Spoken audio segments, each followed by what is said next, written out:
the bridge.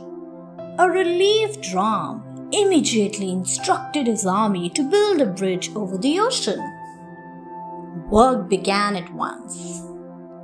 The monkey soldiers ran in several directions to bring back huge rocks and boulders on their heads.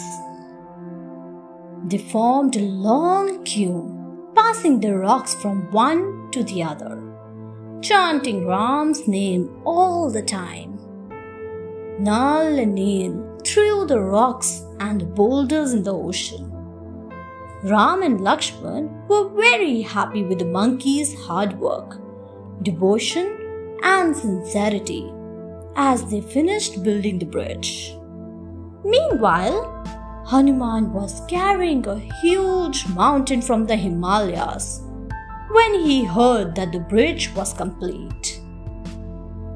He instantly put down the hill near Vrindavan, where he was at that time. This was the Govardhan mountain.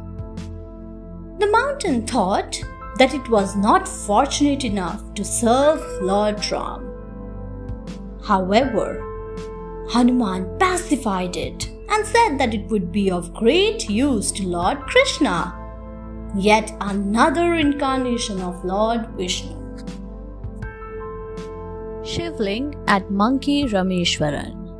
The monkey army succeeded in building a bridge over the ocean. Now Ram wished to establish a Shivling at this place. Sugriv and Hanuman got a sand lingam and Ram established it. He prayed ardently to Shiv, who appeared before him and blessed him to overcome all obstacles. Ram requested Shiv to establish himself in that lingam. Shiv agreed, and thus Rameshwar Jyotirling came into being. Later, Ram, Lakshman, Sugriv, Hanuman, and Angad led a big army of monkeys and bears to Lanka. On reaching Lanka, a camp was made for Ram and Lakshman. The next morning, Ram made a last effort to prevent the war. He sent Angad as his messenger to Ravan. However, Ravan scoffed at Angad and told him to return in peace and just forget about Sita. He also said that Ram's army would not be harmed if it retreated. The diplomatic dialogue thus ended fruitlessly. The war begins. Angad's attempt to establish peace with Ravan failed. He was sure that the war was imminent. He came back to the camp and informed everyone about the outcome of the meeting. He himself was very angry with Ravan's arrogance. Ram, Lakshman, Hanuman, Sugriv and Vibhishan discussed the further plan of action. They divided the army into 4, each under an able general. With Ram's blessing, they marched towards the battlefield in high spirits. Hanuman led his battalion towards the western entrance of Lanka. Ravan's army too was ready for the battle. His army consisted of demons with magical powers. To gain strength and courage, Ram's army of monkeys and bears chanted Ram's name loudly.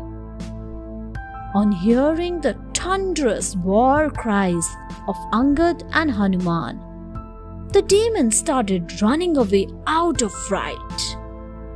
But escape was not easy for them. The monkeys caught the fleeing demons and threw them into the ocean. Meghnath fights Lakshman. A furious battle began between the armies of Ravan and Ram. The demon army was terrorized by the attacks of Hanuman and Angad. When the demon army started losing, Meghnad took command. Meghnad, an expert in all kinds of war games, released a number of arrows and deterred the monkeys from facing him. The plight of the monkeys made Hanuman so furious that he grabbed a mountain peak and flung it at Meghnad. When Meghnad saw the peak rushing towards him, he felt like it was the messenger of death. He immediately rose up into the sky using his magical skills. At this point, Lakshman joined Hanuman and shot some powerful arrows at Meghnad. Soon, Lakshman and Meghnad were engaged in a furious battle. Meghnad realized that Lakshman could not be won over easily, so he took out his deadliest weapon, Shakti, given to him by Brahma. The arrow hit Lakshman's chest and he fell down unconscious. Hanuman meets Kalanami. Everyone knew that only Hanuman could bring the healing herb within the night and save Lakshman's life. Lord Ram was pleased with Hanuman's devotion and trust in him. So he blessed him. May your mission be successful. Hanuman soon set off in search of the life-saving herb. On the way, he felt very thirsty and tired. He thought, a little rest and a drink from the cold water of the nearby village would regenerate me and make me move faster. Meanwhile, a demon named Kalanami assumed the form of a sage and sat beside the lake. He was chanting Ram's name. Hanuman approached him and told him that he was feeling thirsty. The sage offered him cool, refreshing water from his vessel. Hanuman declined, saying that it would not be enough to quench his thirst. The sage told him that he could drink from the lake if he wanted more water. Hanuman brings Sushen.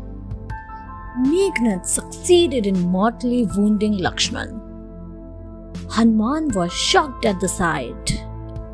Lakshman is Lord Ram's brother and is always under the Lord's protection. How can he ever die? He thought. He then carried Lakshman to Ram.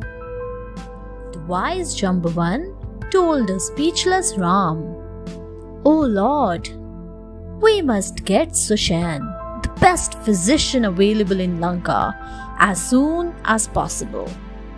Only he can cure Lakshman." Immediately, Hanuman rushed to bring Sushen. On the way, he wondered whether Sushen would agree to help them. Suddenly he had an idea. He lifted the entire house of Sushen and flew towards Ram's camp. Sushen was surprised to find Lord Ram before his eyes. On Ram's request, he examined Lakshman. He told Ram that only a herb called Sanjeevani, available in the Himalayas and brought before sunrise, could save Lakshman.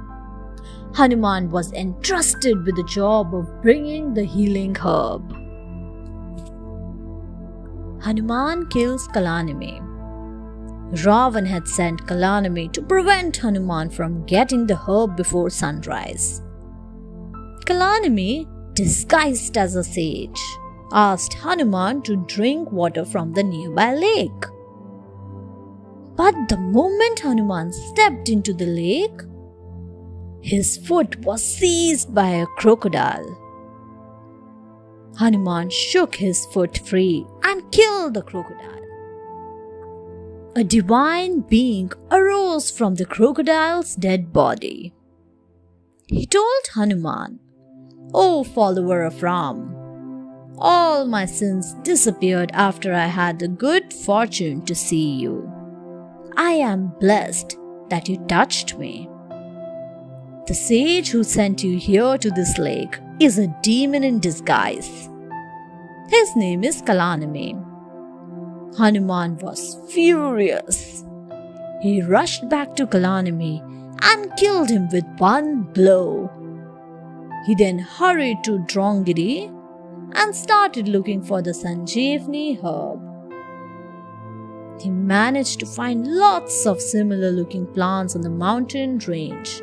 It was quite confusing. Hanuman lifts Dronagiri. Hanuman had no idea where the Sanjeevani herb looked like. All the plants here look alike. Which one is required for the treatment? He wondered, looking at Dronagiri mountain. He stood there confused. I have very little time with me. I cannot risk Lakshman's life either by delaying or by taking the wrong herb, Hanuman said by himself. Suddenly, he had a brainwave. He decided to lift the whole mountain and carry it with him to Lanka. He chanted Ram's name and uprooted the Dronagiri mountain. The mountain was as light as a bunch of flowers for him. On his return journey, Hanuman had to cross the city of Ayodhya. Ram's younger brother Bharat had taken up solitarity residence in an isolated place outside the city of Ayodhya. The shadow of Hanuman and the large mountain fell on Bharat, who mistook it for a demon. Bharat thought of killing the demon before it could do any harm. Thanks for watching. Do like, share, subscribe to Sahil Book House.